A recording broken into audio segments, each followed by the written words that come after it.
Indonesia adalah gerakan moral seluruh rakyat Indonesia untuk menegakkan kebenaran, keadilan, dan menciptakan kesejahteraan sosial bagi seluruh rakyat Indonesia. Dari tubuh proklamasi yang bersejarah ini, jati diri Koalisi Aksi Menyelamatkan Indonesia.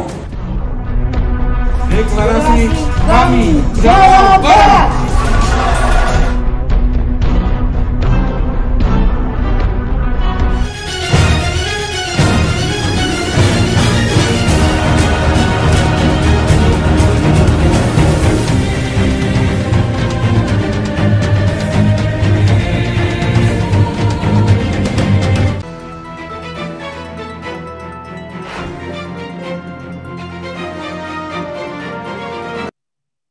Memang tahun 2020 ini adalah tahun yang sangat menantang, memang bukan hanya untuk Indonesia, tetapi memang juga untuk dunia. Pada akhir tahun 2019, awal tahun 2020, kita semuanya terkejut dengan tiba-tiba ada yang namanya COVID-19 yang tidak ada obatnya, sehingga membawa kepanikan bagi kita semua. Tapi kalau kita lihat bahwa di dalam bidang ekonomi, meskipun membawa shock dan banyak negara yang melakukan isolasi terhadap ekonominya sendiri, bukan hanya terhadap kesehatan, tetapi terhadap ekonomi dari dunia luar, di mana penerbangan, turis, dan sebagainya semua ditahan, dan orang itu pun dari dalam negeri tidak boleh keluar negeri. Nah, ini semua yang menyumbang di dalam pertumbuhan negatif ekonomi secara keseluruhan. Tetapi negara-negara tetangga kita, negara-negara di dunia itu mengatasinya dengan cara-cara biasa saja. Artinya biasa saja, artinya mereka itu masih menghormati seperti di DPR-nya, Senat, Kongres, dan sebagainya, untuk memintakan dana-dana dari perwakilan rakyat, persetujuan dari perwakilan rakyat. Nah, Indonesia sewaktu pertama kali kasus COVID-19 itu terdeteksi pada tanggal 2 Maret 2020, dan pada sampai pertengahan Maret semuanya para pejabat mengatakan bahwa itu semua aman-aman saja, bahwa lembaga penjamin simpanan LPS dan juga Bank Dunia mengatakan bahwa sektor perbankan aman. Tetapi kita kemudian dikejutkan pada akhir bulan 2020, pemerintah mengeluarkan Perpu pengganti peraturan pemerintah pengganti Undang-Undang nomor 1 tahun 2020. Tentu saja ini mengejutkan karena di dalam Perpu ini merubah banyak sekali undang-undang sehingga bahwa pemerintah bisa menentukan secara sepihak besaran APBN, alokasinya kemana, dan apa sektor mana yang mau dibantu dan sebagainya, tanpa melibatkan DPR. Dan juga wewenang BPK, peran BPK itu juga dimintakan, dan peran Bank Indonesia juga membahayakan karena Bank Indonesia diminta untuk membiayai defisit fiskal yang sampai 6,34%, 1.039 triliun, untuk ikut membiayai, dan beberapa pembiayaan itu adalah tanpa bunga. Jadi Bank Indonesia diharapkan membantu, kalau bahasa saya adalah bailout fiskal. Fiskalnya sudah terlalu besar defisitnya, lalu Bank Indonesia diharapkan membiayai tanpa bunga sebagian besar. Jadi sektor moneter sudah mencampuri sektor fiskal, sudah diharuskan. Jadi di sini membahayakan Undang-Undang Bank Indonesia yang seharusnya posisi Bank Indonesia adalah independen. Nah, di sini sudah ada tanda-tanda bahwa Bank Indonesia sudah mulai menjadi tidak independen. Artinya apa? Artinya bahayanya adalah bahwa kondisi-kondisi 98 sebelum 98 itu bisa terulang lagi. Di mana Bank Indonesia saat ini adalah mencetak uang dan kedepannya adalah diharapkan bisa membantu sektor keuangan yang sedang membutuhkan likuiditas. Peran DPR sudah tidak ada dalam arti anggaran, bahwa anggaran ditentukan sepihak oleh pemerintah, dan peran BPK juga sangat kecil sekali karena anggaran itu disusun tidak sampai detail. Kalau anggaran hanya disusun secara global, tidak terinci sampai program, unit organisasi, dan fungsi, maka BPK akan kesulitan untuk melakukan pemeriksaan keuangan, melakukan audit. Dan di sini ditambah lagi di dalam Perpu tadi yang sudah disahkan dengan Undang-Undang jadi nomor 2 tahun 2020 pada pertengahan Mei, bahkan sudah membuat para pejabat itu tidak bisa diperiksa. Jadi di sini terjadi moral hazard, seolah-olah bahwa ini tidak ada penggunaan APBN itu disalahgunakan. Jadi tidak bisa diperiksa. Nah, tentu saja kita cukup terkejut bahwa di sini akan mengundang moral hazard dan ternyata di Kemensos sudah ada bukti bahwa itu terjadi. Dan juga kalau nggak salah ada berita bahwa pengadaan alat kesehatan itu sampai dikutip katanya 40%. Nah, tapi kita tidak tahu kebenarannya, belum ada juga pemeriksaan lebih lanjut dari pihak yang berwenang. Tapi itu cukup mengejutkan. Kemudian mengenai alokasi dari anggaran itu sendiri. Banyak kita melihat bahwa alokasinya ini tidak memberikan keadilan, bahwa untuk kesehatan dan untuk rakyat yang terkena, rakyat kelompok lapisan bawah menengah yang terkena dampak pandemi terburuk itu tidak mendapatkan alokasi anggaran yang cukup. Alat kesehatan kalau nggak salah dananya cuma 82 triliun dan itu jauh di bawah hanya sekian persen saja dari anggaran dari defisit 1.039 triliun.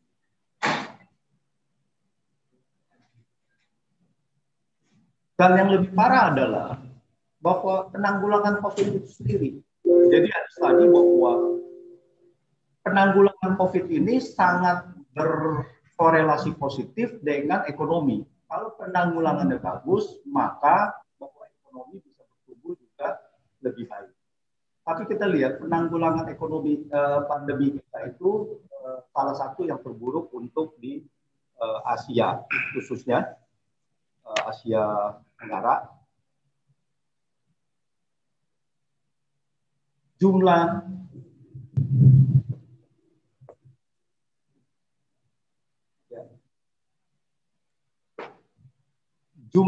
tes di Indonesia, jadi kalau kita lihat berapa kasus baru itu bertambah terus, itu tergantung dari jumlah tes. Indonesia ini sudah mulai menjadi 7.000, 8.000. Tetapi kalau kita lihat jumlah tesnya jauh lebih rendah dari negara-negara maju. Itu bisa 10 kali, 20 kali lebih rendah dari Amerika. Yang kita harus perhatikan adalah mengenai positif rate-nya, yaitu dari yang dites berapa yang positif. Dan di Indonesia cukup tinggi, yaitu 14%. Jadi ini yang mengkhawatirkan bahwa kita punya positive rate kasus corona itu sudah mencapai 600.000 lebih, sekarang ini sudah 650.000 lebih. Tetapi dengan jumlah tes yang kecil, kalau jumlah tesnya ini diperbesar, kalau 10 kali lipat diperbesar, itu menjadi 6,5 juta kurang lebih, kalau positive rate-nya sama. Nah, dengan penanggulangan pandemi COVID seperti begini, maka ekonomi sulit pulih, terutama dari pariwisata. Jadi pasti tidak ada yang mau datang. Kemarin kita dengar bahwa dari Taiwan itu melarang pekerja dari Indonesia untuk masuk ke Taiwan karena tesnya dianggap tidak akurat. Dari 42 orang dari 80 itu, 42 orang dari 80 itu adalah false positif, false negatif. Dites kembali itu banyak yang terjadi positif. Dan mereka untuk sementara melarang masuk. Nah, jadi untuk begini, maka ekonomi kita dari pariwisata ini adalah sangat terisolasi. Karena perlu diingat, pertama kali ekonomi terpuruk itu adalah dari sektor pariwisata. Karena itu tidak ada yang masuk. Karena semua negara melockdown untuk tidak boleh keluar negeri, dan Indonesia juga melockdown agar tidak bisa masuk. Sehingga kalau pandemi ini tidak dilakukan, diatasi, dikendalikan dengan baik, maka kesulitan pemulihan ekonomi itu akan semakin menjadi tantangan besar.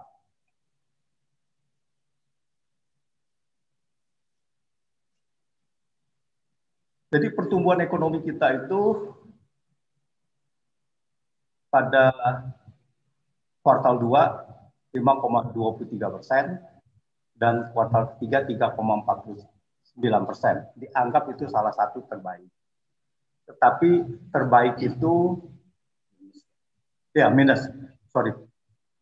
pertumbuhannya itu minus 5,32% dan minus 3,49%. Itu katanya terbaik, tetapi kalau kita bandingkan dengan Vietnam, tentu saja kita juga rendah. Jadi tergantung kita mau bandingkannya dengan mana. Kalau kita bandingkannya dengan Singapura, memang ekonomi Singapura itu adalah lebih tergantung daripada ekspor impor. Sehingga Singapura kalau ekspor impor terhenti, maka ekonominya akan menjadi anjlok cukup tinggi.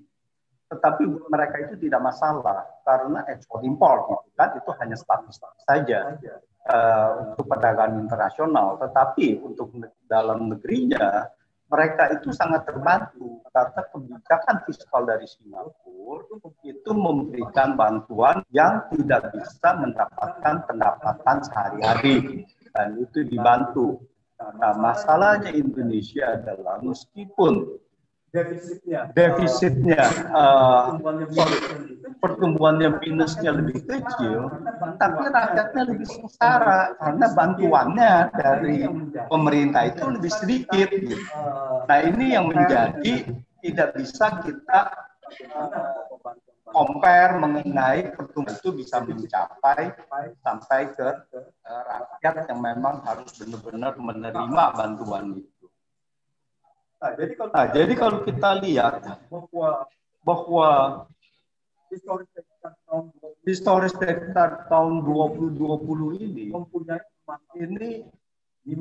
mempunyai permasalahan di mana bahwa pemerintah itu hanya sepihak saja, khususnya dalam bidang anggaran, tanpa melibatkan DPR. Dan ini berlanjut untuk tahun 2021, ya, tahun depan, dan 2022.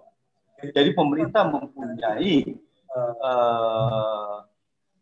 kekuasaan untuk menentukan secara sepihak 2021 dan 2022. Pertanyaannya adalah, apakah tahun depan ini sudah bisa lebih baik?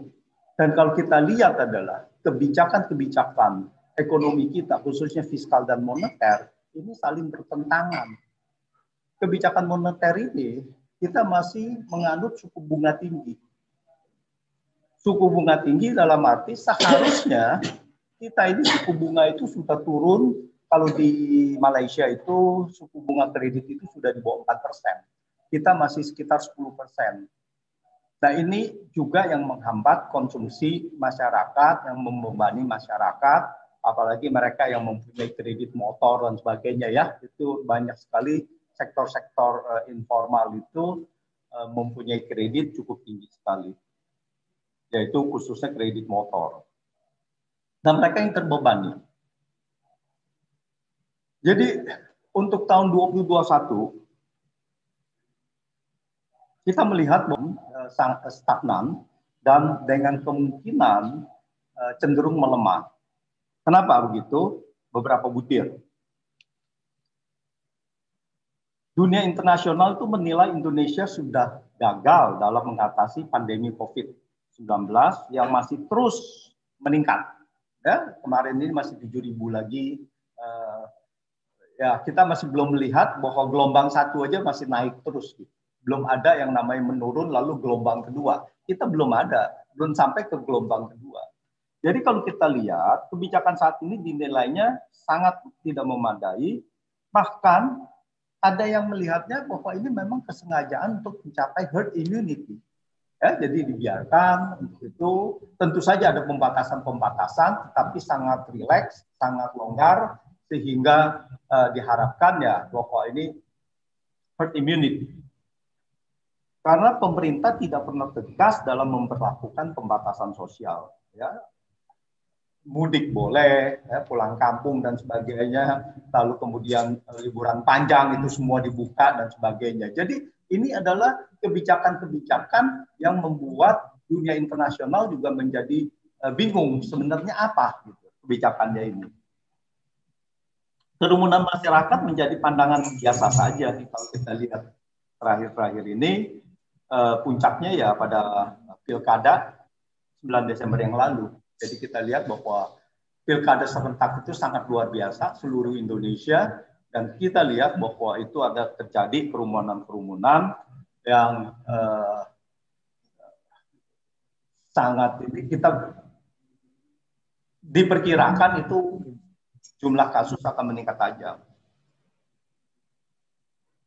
Nah, sebagai konsekuensinya, makanya negara asing itu akan melarang warganya berkunjung ke Indonesia. Nah ini kan sektor pariwisata itu akan terpuruk. Jadi sektor pariwisata ini tahun 2021 ini masih belum bisa diandalkan, masih belum bisa bangkit. Jadi hotel, restoran itu masih semuanya masih terpuruk dan nilainya sangat besar. Dan berikut juga bukan hanya dari mancanegara, tetapi juga bahwa kalau situasi pandemi seperti sekarang, turis lokal juga akan membatasi. Ya tentu saja ada yang, tetapi jumlahnya saya rasa jauh lebih rendah. Kalau kita lihat di bulan September aja bahwa turis secara keseluruhan itu turun sudah bisa sampai turunnya 80-80%. Itu turun tajam sekali.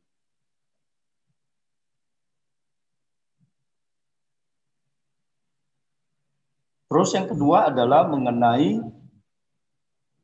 APBN. Sampai sejauh mana APBN bisa mendorong pertumbuhan ekonomi ini. Karena terus terang dari konsumsi dari masyarakat itu sudah sangat sulit, karena kalau belum ada peningkatan produksi jadi lapangan kerja, maka daya beli masyarakat masih tertahan. Jadi daya beli masyarakat ini masih tergantung dari dorongan fiskal. Kalau kita lihat dorongan fiskal, direncanakan defisit pada tahun 2021 itu tidak, bahkan lebih rendah sedikit dari 20 dari tahun ini. Jadi defisit tahun 2021 lebih rendah sedikit dari 2020. Artinya apa? Artinya fiskal ini dorongannya adalah lebih rendah. Jadi fiskal ini tidak ada dorongan ekspansif. Jadi pertumbuhan ekonomi ini masih akan tertahan. Jumlah nominalnya aja turun, belum terhambat dengan inflasi, maka APBN atau kebijakan fiskal ini akan menahan pertumbuhan ekonomi karena tidak cukup besar untuk melakukan ekspansi.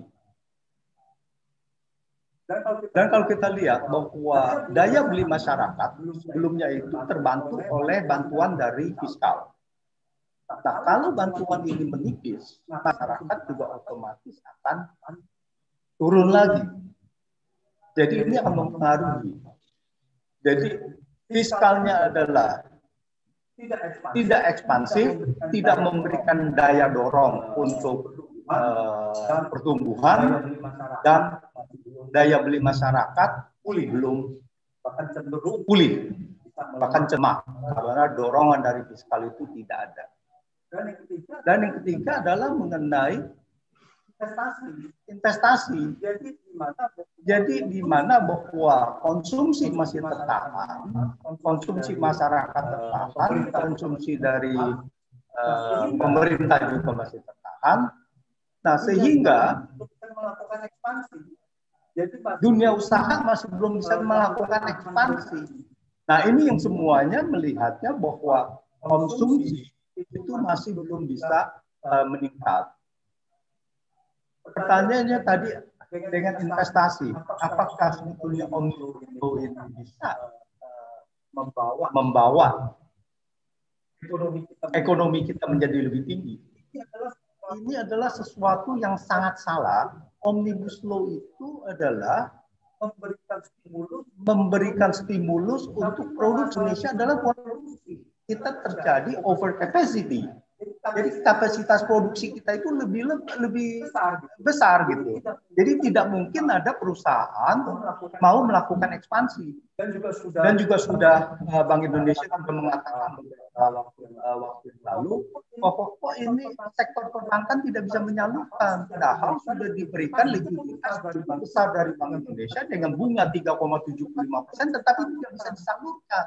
Ini masalahnya bahwa kebijakannya adalah kebijakan yang salah. Karena mereka attack-nya adalah untuk memberikan stimulusnya produksi. Permasalahan kita bukan produksi, permasalahan kita konsumsi. Konsumsi jatuh pada produksi tapi tidak diserap oleh konsumsi karena daya belinya tadi sudah jatuh. Nah, sebetulnya bagaimana pemerintah harus meningkatkan daya beli masyarakat, harus meningkatkan konsumsi secara besar-besaran. Tetapi apa yang dilakukan oleh pemerintah malah destimulus. Contohnya adalah cukai rokok dinaikkan. Nah, ini adalah sangat mempengaruhi belanja dari lapisan masyarakat menengah bawah, khususnya masyarakat bawah. Karena konsumsi rokok di situ mereka itu 90% adalah ada di masyarakat bawah.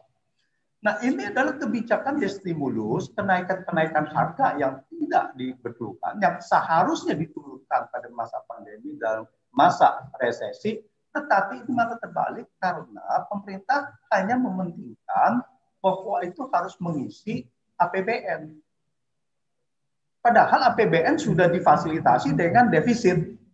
Untuk apa lagi bahwa daya beli masyarakat itu diperlemah dengan cara menaikkan harga seperti cukai rokok dan sebagainya. Itu kenaikannya cukup besar itu.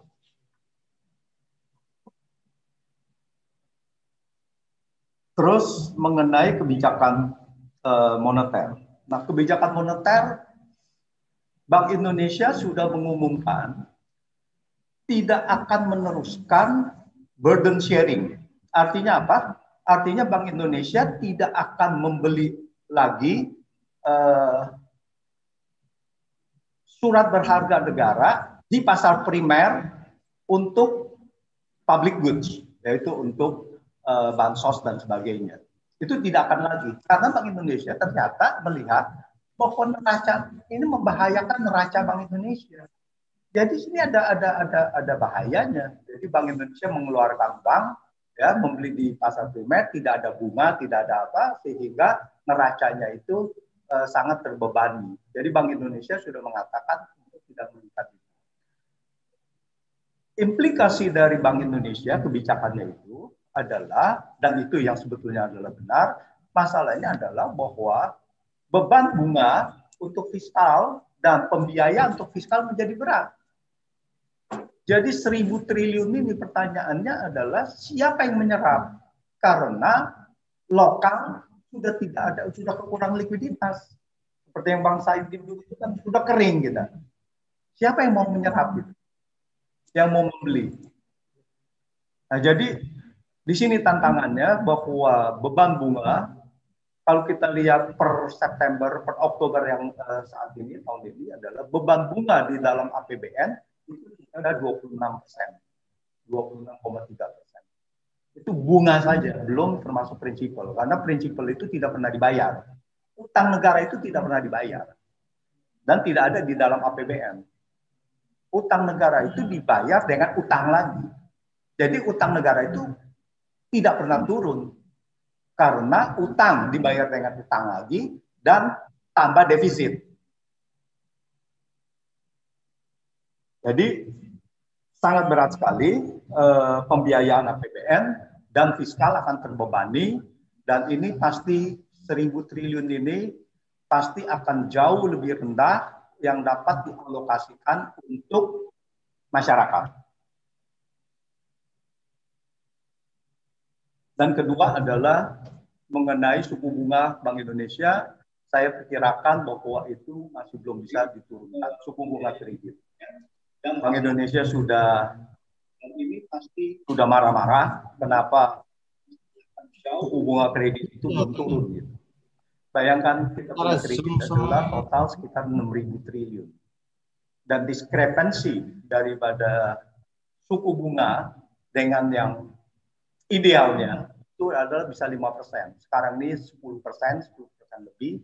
Harusnya adalah di masa resesi mungkin kredit itu 5% saja. Nah, 5% dari 6.000 triliun itu 300 triliun.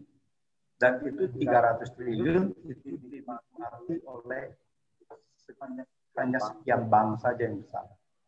Untuk masyarakat, di mana berarti menjadi destimulus.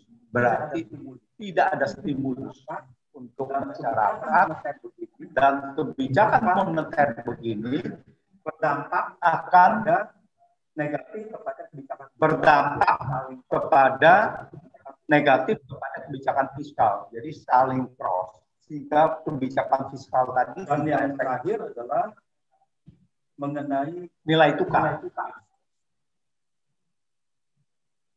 Defisit neraca perdagangan ini akan semakin besar. Karena 2020 tahun 2020 itu harga minyak mentah sehingga mengurangi defisit perdagangan kita. Minyak mentah itu kemungkinan tahun depan minyak mentah itu kemungkinan itu sangat dipengaruhi oleh minyak mentah, oleh defisit migas. Kalau ini naik dan defisit perdagangan menipis atau bahkan jadi defisit lagi, maka keperluan menutupi, jadi keperluan devisa untuk menutupi defisit tadi, dan Indonesia harus menyiapkan utang luar negeri lebih besar. Dan saat ini rupiah bisa menguat itu karena didoping terus. Artinya bahwa kita defisit transaksi berjalan, tetapi kemudian kita memberikan instrumen utang untuk mendapatkan devisa. Dan itu jauh lebih besar dari utang negara yang dibutuhkan, itu tercermin di dalam silpa, sisa lebih pembiayaan anggaran yang sampai dengan bulan kemarin itu kurang lebih sudah mencapai 300 triliun, kurang lebih 300 triliun. Jadi ini sangat besar sekali. Dan ini untuk dibutuhkan supaya rupiah itu kuat. Tetapi pertanyaannya sampai sejauh mana rupiah ini bisa kuat begitu? Karena ini adalah artificial. Ini adalah intervensi. Ini adalah doping. Jadi kalau tahun 2021 itu tidak kuat, maka rupiah akan bisa tergelincir. Tergelincir bisa saja sekarang 14.000, bisa menjadi 15.000, bisa menjadi 16.000, dan kita tidak tahu sampai sejauh mana asing masih yakin dengan ekonomi Indonesia, masih yakin dengan defisit Indonesia dan utang negeri Indonesia. Karena sekarang debt service ratio itu sudah semakin menipis saja. Nah, kalau ini terjadi, maka rupiah itu bisa tergelincir dan pasti akan mempengaruhi ekonomi. Jadi dengan risiko-risiko seperti ini, dan risikonya sangat besar, untuk itu bisa mempengaruhi secara negatif pada pertumbuhan ekonomi Indonesia. Saya rasa bahwa kami melihat proyeksi pertumbuhan ekonomi dari negara ini, dari pemerintah ini sangat terlalu optimis. Jadi harusnya adalah diantisipasi yang lebih pesimis, sehingga kalau optimis itu adalah a pleasant surprise. Kalau seandainya kita bilang optimis, lalu kita tidak menyediakan payung sehingga hujan, begitu hujan, maka kita semuanya kebasahan. Dan ini yang sebetulnya harus diantisipasi. Kita menyiapkan hal-hal yang tidak seperti apa yang diperkirakan. Karena kita tahu sudah beberapa tahun ini semua perkiraan dari pemerintah, perkiraan pertumbuhan ekonomi selalu meleset, dan yang sekarang pun bahwa dianggap tahun 2020 masih positif, 3 kali 4 kali revisi, dan sekarang Bank Dunia mengatakan minus 2,2%. Ya. Yang tadinya masih mengharapkan 0%, bahkan mengharapkan tidak masuk resesi. Nah, inilah sebetulnya mindset-mindset yang tidak perlu ada pencitraan-pencitraan, tetapi bagaimana benar-benar meningkatkan ekonomi dan mengantisipasi agar masyarakat yang terkena dampak terburuk itu yang harus diselamatkan. Saya rasa begitu.